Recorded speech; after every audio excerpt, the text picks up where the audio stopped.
உலகம் வாழும் என் இனிய சகோதர சகோதரிகளுக்கு ஆத்ம நமஸ்காரம். நம்ம சேனலுக்கு ஆதரவு கொடுத்துட்டு வர எல்லா நல்ல உள்ளவங்களுக்கும் முதல்ல நன்றி.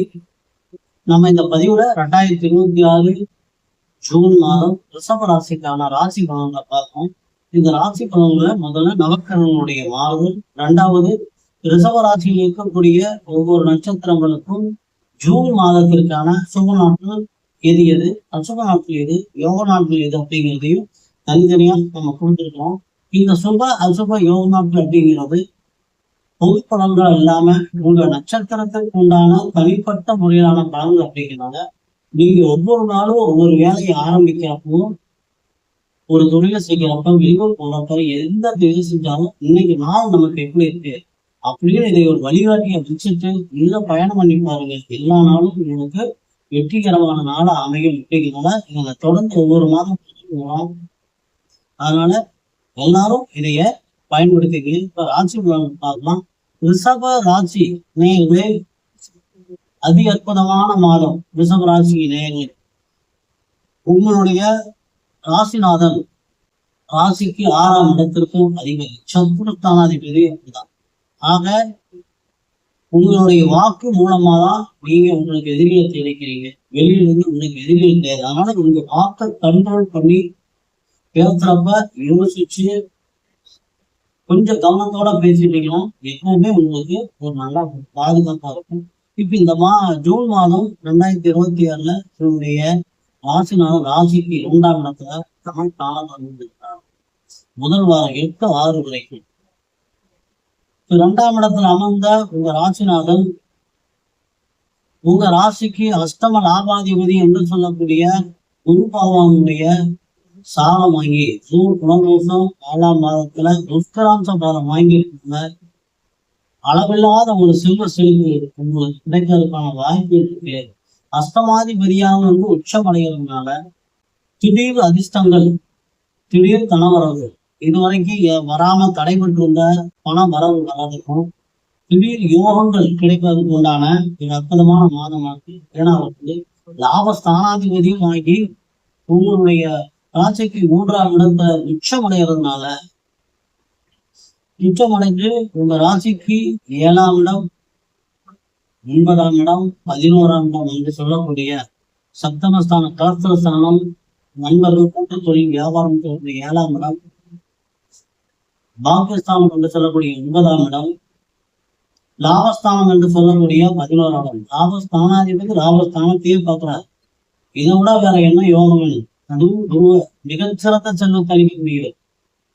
குழந்தை இல்லாதவங்களுக்கு குழந்தை கிடைக்கிறது, திருமணம் தடைபெற்றவங்களுக்கு திருமணம் நடக்கிறதும், வீடு வண்டி வாகன யோகங்கள் நிறைந்த இல்லாமல் இருக்கிறதுக்கான வாய்ப்பு அதிகமா இருக்கு.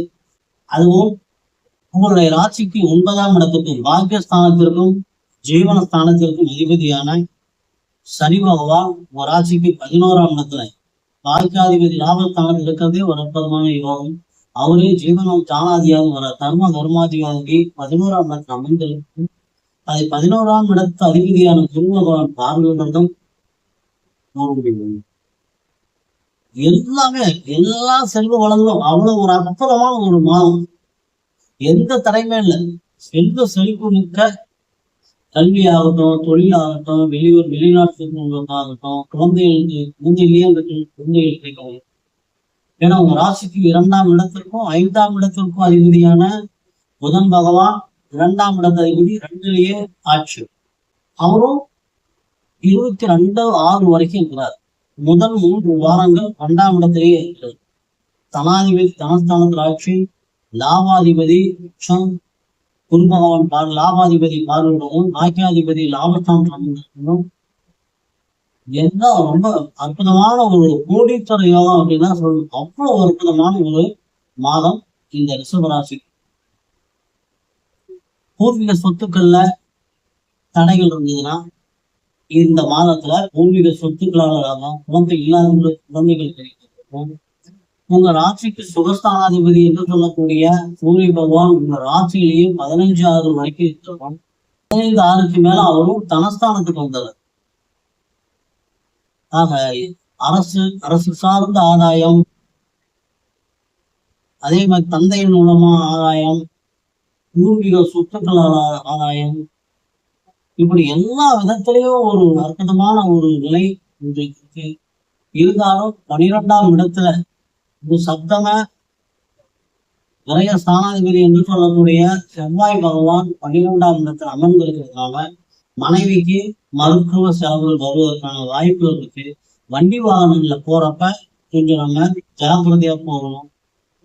எறும்பு தொழில் செய்யறவங்க, யூனிஃபார்ம் தொழில் செய்யறவங்க கொஞ்சம் கவனத்தோட இருக்கணும். ஏன்னா ஃபேக்டரியில வேலை செய்யறவங்கன்னா கொஞ்சம் மருத்துவ செலவு வர்றதுக்கான வாய்ப்புகள் கொஞ்சம் நிறைய அதிகமா இருக்கிறதுனால அந்த வண்ணம் மட்டும் நீங்க கவனமா வச்சுட்டீங்கன்னாவே போதும். ஏன்னா சுகஸ்தானத்துல சுகஸ்தானம் என்று சொல்லக்கூடிய 4ஆம் இடத்துல ஈர்வன் அமர்ந்திருக்கிறதுனால வண்டி வாகனத்துல போறப்ப கொஞ்சம் கவனமா போவேன். இந்த ஒண்ணு மட்டுமே போதும். மற்றபடி செல்வ செழிப்பான ஒரு மரம். ரிஷப ராசியில திருப்பி 2, 3, 4 மாதங்கள் பிறந்தவங்களுக்கான சுப நாட்கள் ஜூன் 2, 5, 10, 11, 12, 14, 14, 18, 20, 23, 25, 27, 29.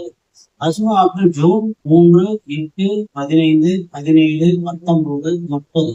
யோக நாட்கள் ஜூன் 25, 27.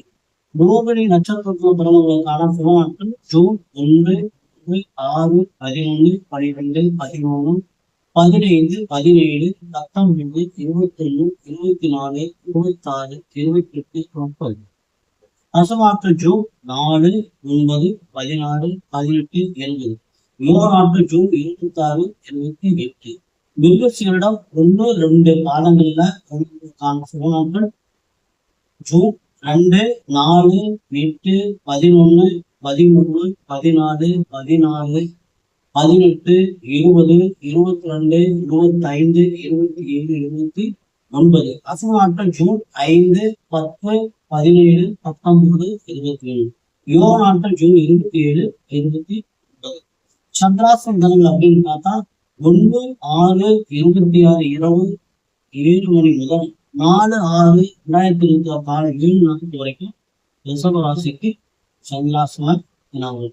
நன்றி நேயர்களே. மீண்டும் அடுத்த பதிவில் சந்திக்கும் வரை உண்ணாமலை எம்பெருமான் முருகப்பெருமான் உங்களுக்கு எல்லா வளங்களையும் நலங்களையும் மாறி வழங்க வேண்டும் வேண்டி இந்த பதிவில் நிறைவு செய்கிறோம். மீண்டும் அடுத்த பதிவில் சந்திக்கும்.